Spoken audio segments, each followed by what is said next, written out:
journey of leadership. Journey of leadership is Nkosi.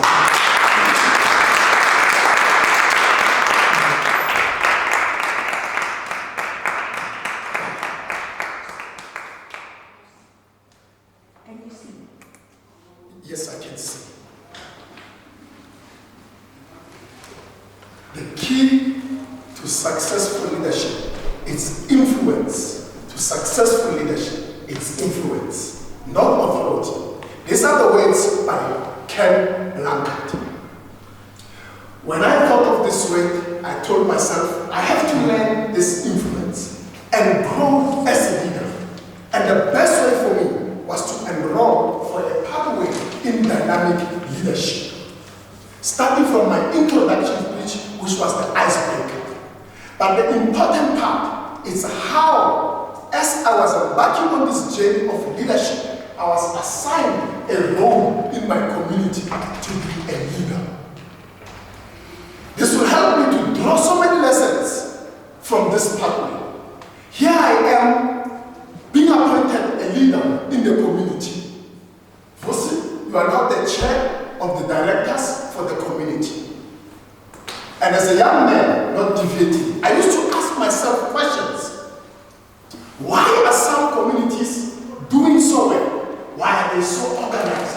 Why are some streets so clean while others are so dirty? It was in that moment when I was appointed that the reality struck. Now I have the responsibility to make the decisions. Now I have the responsibility to make the impact. It is only after a few days after the appointment that the baptism of fire, I witnessed the baptism of fire, the gruesomeness of leadership, the torture and the loneliness. Suddenly the WhatsApp messages in the community were popping up.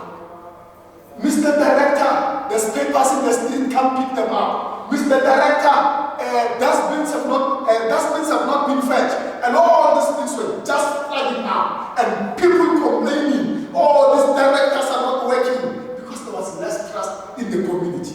At some stage, I came back home and I told the board, I can't take this anymore. I am tired. By the way, it is not even paying me. And the response was like, you know what? This role that is not paying you is the one that is going to teach you many things in life and you're going to develop as a leader. After that moment, I had to continue because now the why was stronger. And reflecting on my part, it spoke about outlining a vision for the community. So we spoke about building a community which leverages self-skill, trust, and obedience to rules or code of conduct. This was repeated so much as a vision that slowly people began to buy into this vision of a community that leverages shared skill. And suddenly there was buy-in from members of the community supporting the leadership at the time. And one thing that I realized at that moment, it was the communication plan. That my pathway talks about the communication plan. That Vusi, you don't just implement things, because we'll implement something and suddenly they will be opposing. This is our money. We are not accepting this project. The project must stop now on the spot. That time we've paid suppliers and everyone wants to stop this project. And at that moment, reflecting on the pathway on change management, talking about change is inevitable. What was important is that as a leader, the pathway tells us you have to communicate change and you have to build trust. And that was the moment when I began to say to myself and reflect that Vusi, you don't just wake up and implement change without preparing people for change. We started to communicate the change. We started to make sure that we gain the buy-in and trust. Now and then, any small change that was happening, we will communicate it. Because if you don't communicate it, there's always that voice. They are wasting our money. They are wasting our money. And it's all over social media. And that moment of toughness, as we were gaining trust, gaining trust, passed, and now we have the buy-in of community members. And when we conducted our AGM, this was the last, when we conducted our AGM, the flow of the AGM was so good at the time because we were reflecting on the council meeting that we have in Toastmasters. It was me chairing the meeting. And I will hear from someone talking, for the purpose of recording, we have now reached the quorum. For the purpose of recording, we have now reached the proxies. This is the observation that I've seen in Toastmasters. I was implementing it. The phone calls after the meeting came. The standard has went so high that we are hoping that people will maintain it up to that point. It was at that moment when a woman stood up and said, on a point of order, Chair, on a point of order, I would love to deviate from the subject of today. I just want to say thank you to the committee that has led us. They've done an outstanding job. There was a round of applause. And I've realized that the pain, the frustration, the phone call, issues of security, issues of collection of money, and all this thing was finally worth it because one was developing as a leader. But what was important is that there was a path that I was following and it was helping me as I was doing my community work. I had the reference for me to grow as a leader and with influence and transform from authoritative leader to an influential leader. And what was more outstanding was the moment when we had our success team, our succession team. Because as we left, there was a team that we had prepared as a subcommittee to take over. And it reminds me of the beautiful words in many idioms where it says a good dancer knows when to leave the floor. When we looked at the success team, we were so inspired that we could now make space without trying to say the moment we leave as leaders, it means everything else will collapse. Things will continue as normal. And that was the growth that I've learned from my pathway. And as I reflect on the last moment of the pathway, this was how I grew up as a leader and with the confidence to communicate.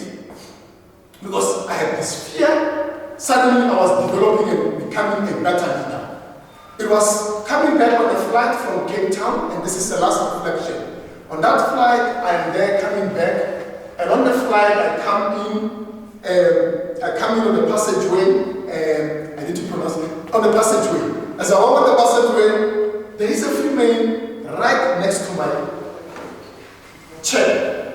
And there I pick up the chair, and look at her, and I said, Eish, I will need to start the conversation here. And I kept on clearing my throat.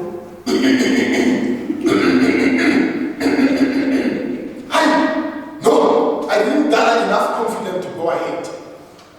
And when they said anything to order, coffee, wine and all, I said, this time I'm going for the wine. I need to boost my confidence. Sip my wine, clearing my throat, and I said, maybe I will have the confidence. There's no way. Suddenly, I reminded myself, Vusi, you are a Toastmaster. You need to say something. You need to network and have conversation. And I was like, sorry ma'am, I'm also from Cape Town, from the mining in Daba. And he was like, yes, I'm from there as well. What do you do? No, this is my field. I studied in France, in Syd, the school. And suddenly, as we were having this conversation, she was opening up to her world. She was opening up her network to say, this is where we can go. This is how we can do it. And that moment opened an opportunity for me. And this is the confidence that I've gained from my pathway. And when I left, in that moment, it means I left with my own network. Suddenly, I had the network from the other party, and I was able to come up with something to say, if I meet someone in this field, this is the person that I can learn. So I've highlighted two things that I've learned. One was the networking part, and then it was the leadership part. And then the last one was to manage change. Change that is happening in the workplace. When we have to bring females in the workplace, you should have seen the resistance from the gentlemen. No ways. We won't allow female in this place. I remember on my dynamic pathway, it talks about managing change successfully.